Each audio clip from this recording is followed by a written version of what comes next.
Welcome back to Radio Entrepreneurs. I'm Jonathan Freedman, and our next guest is McGuire, President owner of Healthcare Pathfinder. Welcome to Radio Entrepreneurs. Well, thank you for having me. So you are operating in one of these spaces that is just so valuable and so incredibly important for people. Tell us a little bit about what it is that your company does and how you're helping people out. So we are healthcare advisors, advocates, and insurance managers. So we help with healthcare and long-term care. And we really have been providing these services in various capacities for the past 20 plus years. And I'm a nurse and a certified case manager. So that's where it all comes from, is wanting to help people out. So you really, early in your career, understood it from the other end of the spectrum, but perhaps a whole other perspective when you're working with your clients today and helping them navigate through some very difficult issues, probably dealing with infirm populations, whether it's due to aging or due to health. And the last thing people need is complexity associated with navigating insurance and restrictions that are often imposed because we know that insurance companies, if they deny services, tend to make more money, but that's not their sole purpose. But it's a very difficult and constantly changing landscape. So how is the average consumer supposed to navigate their way through this? That's where you come in. Yeah, that's where I come in and just help. And what I say, we help people find, understand, and advocate for their health insurance benefits. So a lot of clients, we are consultants where they come to us and we help them choose their coverage and help them understand what their benefits are, instead of just going to buy a policy based on the price. And people who are going through transition. So that's sort of the area where we really can help people understand and have an impact on their own healthcare costs, is by going through that process and reviewing their coverage.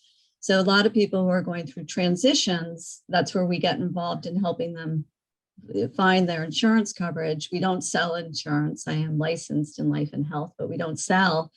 And then helping them understand and how to, log on to the insurance company websites. When you make a call to the insurance company, write down who you spoke to. All these sort of just helping them sort of manage it, if you will.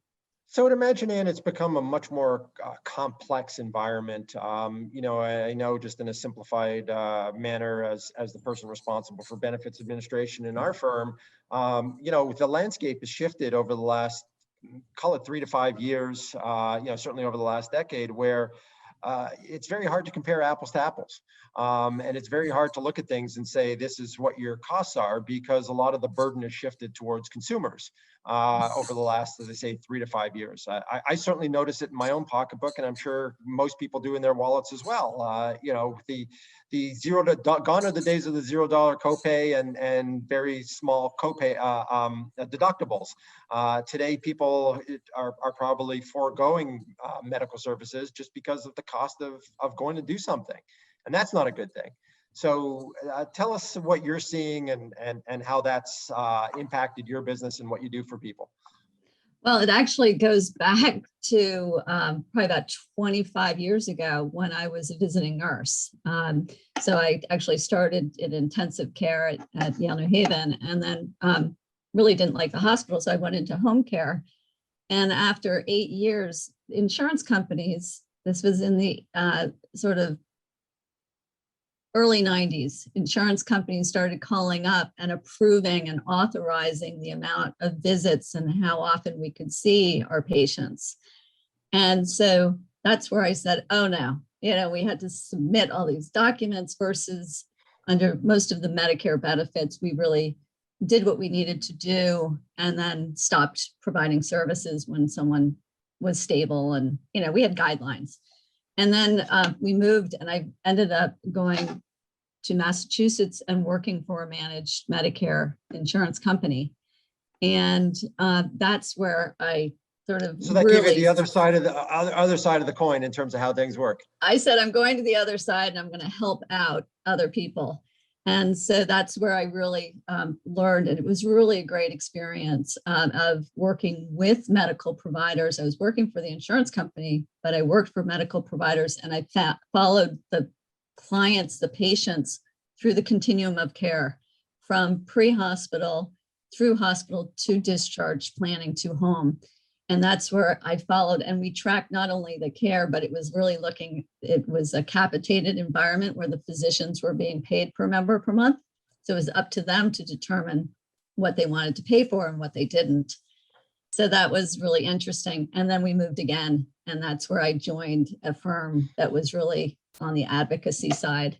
And initially, so go ahead. Without getting into the politics of it all, because I know it's such a charged issue in this environment, and full disclosure, I'm Canadian, so I understand socialized medicine and I told you before we came on, I come from a line of doctors, and does it put an unfair burden on the providers in this country to be able to say to them, like, instead of saying what's in the best interest of the patient, they're trying to manage, so many other variables. And now, when I understand, unlimited cost is not a good thing, but being able to really provide what they deem the best care possible for their patients. And whether we're talking about physicians or nurses or nurse practitioners, these are people who are very well educated and experienced in patient care. And shouldn't they be able to make a determination without fighting the battle? I've heard, again, anecdotal stories, many doctors who have left the profession and are saying, I'm fed up. I'm fed up doing battle with insurance companies over what I feel is the best course of treatment for my patient.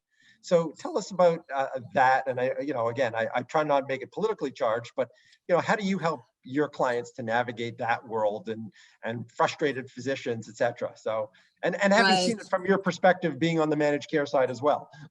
Right. And it's, and with COVID, it's just what we've all gone through this past year is really makes you want to think that, oh, it's going to all shift, the more money they're going to pay nurses and care providers more. And so it's such an unfortunate situation. And it really is so much about the money. And that's, I find, where my background can be so impactful from the advocacy side, is because I understand the insurance side and I know what's driving the care. And if you can really think about, that's where the battle does come in, and that's where the physicians do get fed up. And that's where I try to help out to be proactive and also support the physicians, especially when it comes to the appeals, et cetera. But the communication, I think, unfortunately, patients just sort of sometimes listen to what the doctors, whatever, say, and they need to say, but wait a minute, I'm not feeling good, or, it's sort of really the communication side. But on the insurance side, they're checking boxes off, and it's criteria, and people are being put in boxes, and you need to be thinking outside of the box, really, as far as. Well, we're all taught to be, we're all individuals, and each individual has individualized needs. And I think, healthcare in putting it in a box and treating everybody the same just doesn't work. I've heard from physician friends over the years, things to say, to the layperson, it seems, well, you treat a cancer, you treat a cancer. No, they're all different. There are many different types, many different, they react differently in different people. And so you can't have a one size fits all approach. But our system is not very efficient, though. I still am amazed that our system is still 5 days a week, basically. It's not 24/7. It doesn't even have to be 24/7, but at least be 7 days a week. When you go into the hospital on Friday and you still can't get tests done until Monday, things of that sort. And just there's a lot of problems where the system doesn't move forward because, and this goes back, I was just doing my licensing. I have to do continuing ed. And it was really, physicians have always been worried about insurance companies from the beginning because they were concerned about what it was going to do to the amount of money that they made. And so that's been from the beginning, but it's protected individuals as well as by having that insurance so that there is, they get help with the risk. So Anne, you talked a little bit about where you often come in is where people are going through transitions and helping them navigate insurance coverages. What other types of services are you providing? And I want to give you an opportunity to talk about some scenarios or some examples of them, and where you can help out consumers, particularly, are the ones that engage with you, correct? Oh, yeah, exactly. So, and, been working with a lot of financial advisors who really, now that long-term care has really become sort of an awareness of how people have been going bankrupt, I think that's become an area where financial advisors say, okay, we need to make sure our clients have the right insurance. So that's an area where we do that transitions with, people who are going through a divorce or retiring, and I just really understanding what their options are. And then the other areas with clients who have significant diagnoses, and going through talking to these people who get the new diagnosis, who go all over the country, just wanting to try to find a cure, writing checks to doctors and providers all over the place, not even worried, thinking about the insurance. They figure they'll deal with that later, instead of being proactive and really helping them and say, just send me everything so we can, or talk to your providers. We can get that prescription that you're getting at that private doctor's office. We can get it covered under your Cigna insurance. And not necessarily is it always easy, but when it's $5,000 a month and you get the full coverage, it's great. So there's those types of services, and then long-term care claims where the children have their parents who get sick, and then they have, if they're lucky, they have a long-term care insurance. So from the insurance side, we help with initiating claims and understanding how to do that. And then there's the healthcare advocacy side, where I have 2 clients right now, actually 3. 2 are on the younger side, were in car accidents.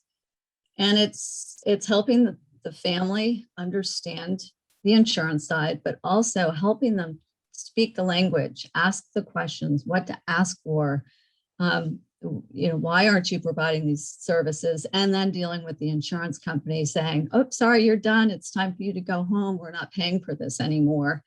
And helping deal with that appeal, but hoping to avoid it by advocating in advance. So really a whole breadth of services and really important stuff. And how does your model typically work? Is it a fee-for-service model? Is there any upside? I imagine in certain cases, and you've probably just cited a couple examples where you've saved people thousands, if not tens of thousands of dollars. Is there some sharing of that win, or is it strict fee-for-service for the time that you invest in the case? Right. It's so hard to project how long things are going to take. So it's really, as far as sharing in the win is, a lot of it sometimes you don't see it because there is the savings that takes place, that just by being proactive, you save money. But we do have the clients who, often it's the out of network. They've been skiing and got in an accident, and they're submitting these claims to the insurance company. They're in state, the insurance company only pays a certain amount, and then they get all these other bills, balance bills. And it's negotiating on those sometimes, winning the appeals. I mean, I don't take an appeal on unless I really know it's worth taking on. And so very successful with appeals. And so that does save people a lot of money. But from the fee for service side, it is sort of an hourly, but I do have clients who are retainer or sort of ongoing clients where we have authorizations on file with the insurance company and can speak to the insurance company on their behalf with any issues that come up related to their health insurance. So it's really an ongoing management, availability, to be there if they have any issues. And this is a lot of people who are older, or the children want to have their information with us so that they can call us so we can jump in at any time.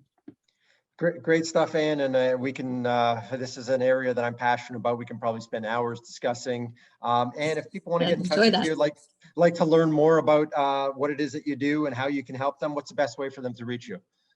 They can email me at Ann or A McGuire, so AMCGUIRE, A McGuire at healthcarepathfinder.com, or they can call me at 203-656-2167.